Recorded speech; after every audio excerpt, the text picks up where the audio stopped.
Jaj, de búsan süt az őszi napsugára, az aradi vártömlöcnek ablakára. Szánja azt a 13 magyar vitézt, ki a tömlöc fenekén a halálra kész. A magyarnál volt mindegyik generális, diadalmas, győzedelmes 100 csatán is.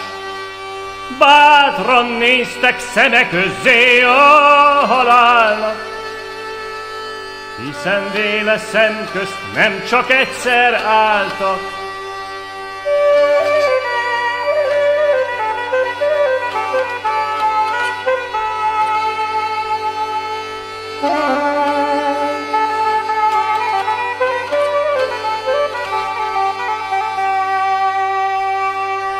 Uram, fia, az ítélet akasztófa, mintha gyáva úton állók lettek volna, mintha nem volnának méltók egy lövésre. Katonához, férfiúhoz illő végre.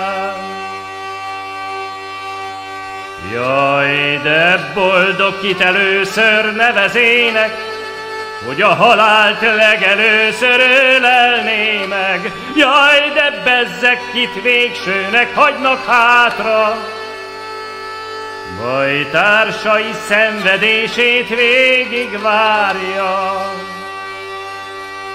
Damjanicsot hagyták végső vértanúnak, hogy érezze terhét, kínját a bosszúnak. Kegyetlenül haragszik rám minden német, számtalanszor földig verte ők elméket. Ott állt köztük mankójára támaszkodva, mint egy dűnő férben lévő templom tornya.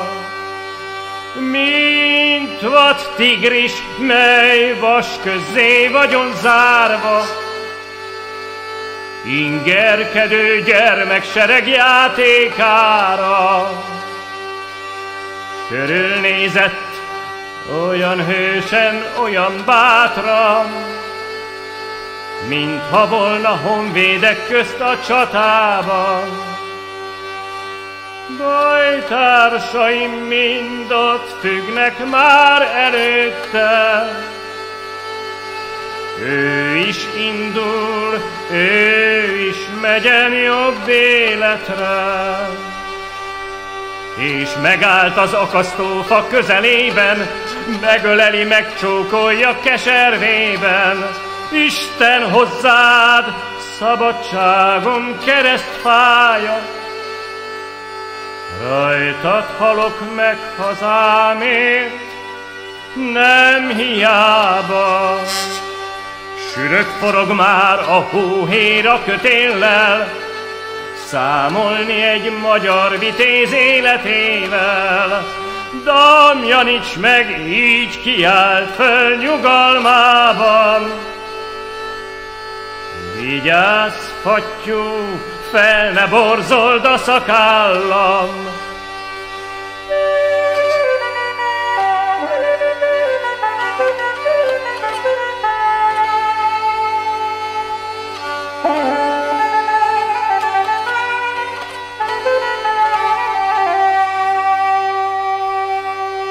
Aradi vár, Aradi vár, halál völgye, híres neves magyar hősök temetője.